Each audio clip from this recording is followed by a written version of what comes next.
السلام علیکم، welcome back to قصہ سار یوٹیوب چینل۔ قصہ سار میں دوبارہ خوش آمدید۔ میں ہوں آپ کی میزبان اطروبہ سماق۔ میں آج آپ کے لیے لائی ہوں رمشا انصاری کا تحریر کردہ ناول قلب وفا، ایپیسوڈ نمبر 29۔ ایپیسوڈ کو شروع کرنے سے پہلے ہمارے چینل کو سبسکرائب، ویڈیو کو لائک اور بیل آئیکن بٹن دبانا مت بھولنا تاکہ آپ کو ہماری مزیدار کہانیاں نان سٹاپ ملتی رہیں۔ چلے اب چلتے ہیں ناول کی طرف۔ چھوڑو، تم یہ بتاؤ تم کیوں نہیں آ رہی شادی میں؟ آخر کار تم تو ماں ہو رشانے کی، بڑے ستیلی ہی سہی۔ اپنی بات مکمل کر کے مہتاب نے ایک کہکہا لگایا تھا۔ ان کی دیکھا دیکھی صاحبہ بھی ہنستی تھی۔ ہاں ضرور آؤں گی، لیکن وقت آنے پر، صاحبہ نے لفظ چباتے ہوئے طنزیہ کہا تھا۔ ہاں ہاں ضرور۔ مہتاب بیگم ان کی سومائنی بات سے بے خبر ان کی ہاں میں ہاں ملانے لگی تھی۔ وہ کھڑکی کے پاس بیٹھا ریوالونگ چیئر پر سر لگائے ہونٹوں سے سگریٹ لگائے جھول رہا تھا۔ کمرے میں بڑا ہوا دھواں اندھیرے میں گھٹن پیدا کر رہا تھا۔ مسلسل سگریٹ نوشی کے باعث اس کی آنکھیں سرخ ہو رہی تھی، مگر اسے خود کی فکر ہی کہاں تھی، وہ تو بس ایک گہرے روگ کے زیر اثر تھا۔ آج جب روشانے اس کے قریب تھی تو ایک پل کو اس کا دل کیا کہ وہ اسے کبھی خود سے دور نہ کرے، مگر کیا کرتا؟ لا حاصل کی تمنا بھی انسان کو دیمک کی طرح چاٹ جاتی ہے، اور ایسا ہی فی الحال اس کے ساتھ ہو رہا تھا۔ وہ کتنا سوچ کر واپس پاکستان آیا تھا کہ وہ اب روشانے کی طرف دیکھے گا بھی نہیں، مگر آخر کار وہ بے بس ہو گیا تھا۔ نہ جانے کتنی ہی سگریٹیں سلگانے کے بعد وہ چیئر کی پشت سے سر ٹکا کے آنکھیں موند کر خود کو پرسکون کرنے کی کوشش کرنے لگا تھا، مگر دل میں ابلتا لاوا پھٹنے کے در پہ تھا۔ اس لاوے کے پھٹنے پر اس کا دل بھی پھٹ جائے گا۔ صبح ہوتے ہی سعادت ولا میں ایک شور برپا تھا، ہر کوئی کام کرتا دکھائی دیتا۔ خیام جہانگیر اور شفقت کے ساتھ لان میں شادی کی ارینجمنٹ کر رہا تھا، جبکہ دوسری طرف مہتاب عمر کے کپڑے جو وہ خود لے آئی تھی ریڈی کر رہی تھی۔ تھوڑی دیر میں عارف بھی یہاں کے خیام کے ساتھ کام میں ہاتھ بٹانے لگ گیا تھا۔ دادا جان خاص انتظام سنبھالتے ہوئے نظر آ رہے تھے۔ عرش اور شبنم بیگم گھر کی ذمہ داریاں سنبھالی ہوئی تھی۔ صرف ایک وہی تھا جو ہر چیز سے بیگانہ ہو کر بے خبر بیڈ پر اوندا پڑا سو رہا تھا۔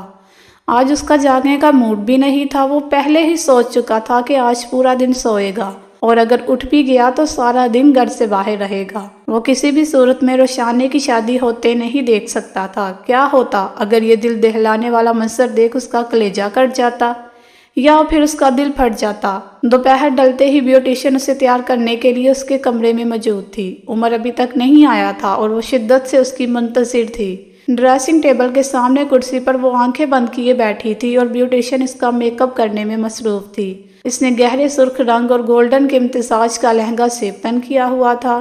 حنائی ہاتھوں میں سرخ اور گولڈن کے امتزاج کی کانچ کی چوڑیاں تھیں۔ پتلا دبلا سراپا اور سروسی لباس میں بہت دلکش لگ رہا تھا۔ آنکھیں کھول لیں۔ تھوڑی دیر بعد بیوٹیشین کی آواز اس کی سماعت سے ٹکرائی تو اس نے پلکوں کی بار دھیرے سے اٹھائے آنکھیں کھولی تھی۔ آئینے میں اپنا عکس دیکھتے ہی اس کی آنکھیں حیرت سے پھیلی تھی۔ بڑی بڑی آنکھوں پر black smoky eye make up, جس پر اس کی گنیری گمدار پلکیں اس کی آنکھوں کو مزید خوبصورتی بخش رہی تھی۔ گہری سرخ رنگ کی لپسٹک سے رنگے ہونٹ، کانوں میں سونے کے جھلملاتے ہوئے اویزے، سرخ پڑتے رفتار، وہ اپنے حسن سے خود ہی نظریں چرا گئی تھی۔ بیوٹیشین نے اس کے ماتھے پر سونے کا ٹیکا لگا کے اس کے تمام بالوں کو جوڑے میں قید کر کے سرخ رنگ کا دوپٹہ اس کے سر پر رکھ ہیئر پن سے سیٹ کیا تھا۔ پرفیکٹ، ماشاءاللہ، بہت پیاری لگ رہی ہیں آپ۔ بیوٹیشین کی بات سن وہ دھیرے سے مسکرائی اور کھڑے ہو کے اپنے آپ کو آئینے میں دیکھنے لگی۔ اسے اپنے وجود میں کسی چیز کی کمی محسوس ہوئی تھی۔ وہ الجھن کا شکار ہوتی بغور اپنے آپ کو آئینے میں تک رہی تھی۔ ارے آپ نے نتلی تو پہنی نہیں، اور اس کے بغیر تو دلہناپے کا روپ ہی نامکمل ہے۔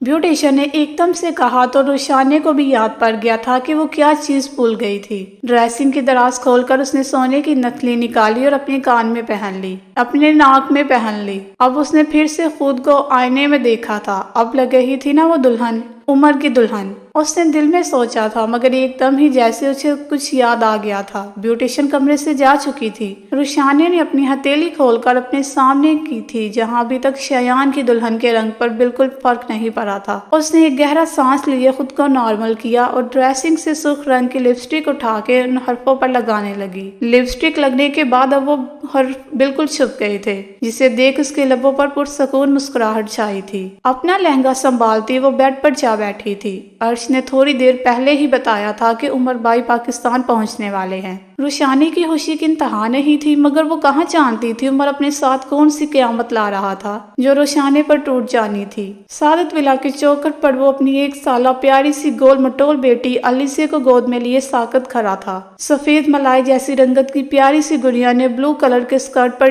پنک شرٹ پہنی ہوئی تھی۔ اس کے ننھے منھے بالوں کی 2 پونی بنی ہوئی تھی۔ وہ معصوم بچی تو جانتی ہی نہیں تھی مستقبل میں اسے کن حالاتوں کا سامنا کرنا پڑے گا۔ عمر جہانگیر کے برابر میں ہی ماہی مغربی طرز کا ڈریس پہنی، ہونٹوں پر تبسم بکھیرے اعتماد سے کھڑی پورے سعادت ولا کا جائزہ لے رہی تھی۔ اس کے سنہرے کٹنگ کیے ہوئے بال کندھے پر پڑے ہوئے تھے، چہرے پر گہرا میک اپ تھا جس سے اس کے نقش خاصا دبے ہوئے لگ رہے تھے۔ عمر کے ہمراہ ایک نوجوان لڑکی اور چھوٹی سی بچی کو دیکھ سعادت ولا میں قیامت برپا ہو گئی تھی، اور اس سے زیادہ اس لڑکی کی روشانے سے ملتی جلتی شکل کو دیکھ سب کے منہ کھلے کے کھلے رہ گئے تھے۔ سعادت ولا کے ہر مکین کے سر پر جیسے انکشاف کا پہاڑ ٹوٹ پڑا تھا۔ سب شوق سے آنکھیں پھیلائے سوالیہ نظروں سے عمر کی جانب دیکھ رہے تھے۔ عمر بیٹا، کون ہے یہ لوگ؟ دادا جان نے کچھ امیدوں سے استفسار کیا تھا۔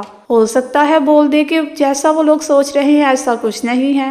یہ میری بیٹی الیسیا اور یہ میری بیوی ماہی ہے دادا جان۔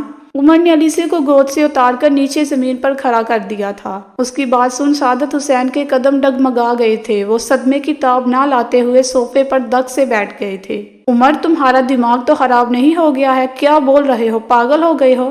مہتاب بیگم رنجو ملال سے اسے دیکھتے اس کا گریبان پکڑ کر جھنجھوڑنے لگی تھی، مگر وہ ساکت کھڑا تھا، شرمندہ نظریں جھکائے۔ عمر، یہ تو نے کیا کر دیا؟ اس معصوم لڑکی کا بھی نہیں سوچا جو تیرے انتظار میں اوپر دلہن بنی بیٹھی ہے، اور اس سے تھوڑی دیر بعد تیرا نکاح ہونے والا تھا۔ اس بار خیام غصے سے پاگل ہوتے داڑا تو سب کے دل سہم گئے تھے۔ سب جانتے تھے کہ خیام کو غصہ بہت کم آتا تھا، لیکن جب آتا تو بہت غضبناک آتا تھا۔ خیام کا بس نہیں چل رہا تھا وہ عمر کی جان لے لے، اور وہ ایسا کر بھی دیتا اگر عمر کے سامنے وہ چھوٹی سی معصوم بچی نہ کھڑی ہوتی۔ ایسا کچھ نہیں ہو سکتا عمر، تھوڑی دیر میں تمہارا نکاح ہے روشانے کے ساتھ، اس لیے فوراً اس لڑکی کو طلاق دو۔ جہانگیر بھی چیخے تھے۔ جہانگیر کی بات سن ماہی نے زہر خندہ نظروں سے اس مرد کو دیکھا تھا جو رشتے میں اس کا تایا لگتا تھا، اور کتنے آرام سے وہ اپنی ایک بھتیجی کا گھر آباد کرنے کے لیے دوسری بھتیجی کا گھر اجاڑنا چاہ رہا تھا۔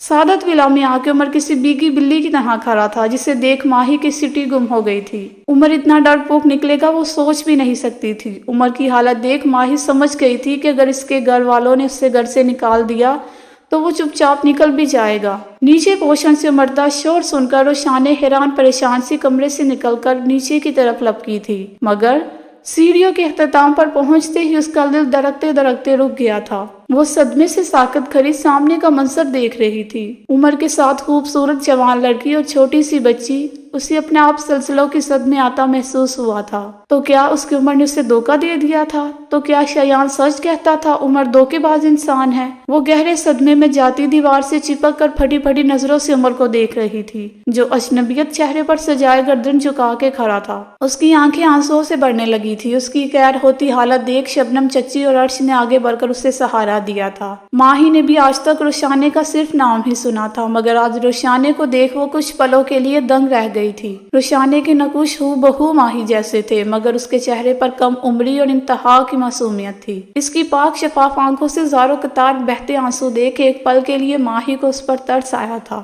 جس طرح اس نے بنا باپ کی زندگی گزاری تھی، اسی طرح روشانے نے بھی تو بنا ماں کی زندگی گزاری تھی۔ روشانے سے وابستہ سوچوں کو اس نے بے دردی سے جھٹک دیا تھا۔ وہ روشانے سے کبھی ہمدردی نہیں کر سکتی تھی، اسے نفرت تھی اس نام سے اور اپنی ہم شکل اس لڑکی سے۔ عمر، تمہیں میری بات سمجھ کیوں نہیں آ رہی؟ طلاق دو اس لڑکی کو، ابھی کے ابھی فارغ کرو۔ جہانگیر حلق کے بل چلائے تو اوپر کمرے میں موجود شفقت بھی ان کی آواز سن کر ہڑبڑاتے نیچے کی طرف آ گئے تھے۔ رہنے دو جہانگیر، اب طلاق نہیں ہو سکتی، اس کی چھوٹی سی بچی ہے، ان رشتوں سے کھیلنے والوں کا کچھ نہیں جائے گا، وہ معصوم رل جائے گی جس کا کوئی قصور نہیں ہے۔ اس لیے عمر میاں، تم اپنی بیوی اور بیٹی کو لے کر اس گھر سے نکل جاؤ، میں تمہیں آج اپنی جائیداد سے آگ کرتا ہوں۔ کافی دیر سے خاموش بیٹھے سعادت حسین نے جہانگیر کی بات سن کر قدرے سرد مہری سے اپنا حتمی فیصلہ سنایا تھا۔ سعادت حسین کی بات سن کر ماہی کو اپنے خواب ٹوٹتے ہوئے محسوس ہوئے تھے۔ وہ کچھ سوچتی اس سے پہلے ہی اس کی نظر سیڑھیوں سے اترتے اس کے بابا پر پڑی تو جیسے اس کی ہمت بندھی تھی۔